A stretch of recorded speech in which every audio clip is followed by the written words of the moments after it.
శ్రీ సద్గురు సంగీత సభ 31వ వార్షిక సంగీత మహోత్సవాలను పురస్కరించుకొని ఈ నెల 24వ తేదీ నుండి డిసెంబర్ 1వ తేదీ వరకు శివరామకృష్ణ క్షేత్రంలో సంగీత కచేరీలు నిర్వహిస్తున్నామని సంగీత సభ కార్యదర్శి పోపూరి గౌరీనాథ్ చెప్పారు. వారం రోజుల పాటు కొనసాగే సంగీత సభల్లో ఐశ్వర్య విద్యా రఘునాథ్, సంతోష్ నహర్, విఘ్నేష్ ఈశ్వర్ లాంటి ఎంతో మంది సంగీత కళాకారులు వారి ప్రతిభను ప్రదర్శిస్తారని చెప్పారు.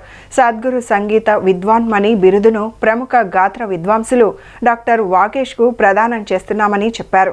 హరికథ చతురానన బిరుదు గ్రహీత డాక్టర్ ముప్పవరపు సింహాచల శాస్త్రికి ప్రదానం చేస్తామన్నారు. ఈ నెల 25వ తేదీన మల్లాది సోదరుల ప్రత్యేక సంగీత కచేరీ ఉంటుందని తెలియజేశారు.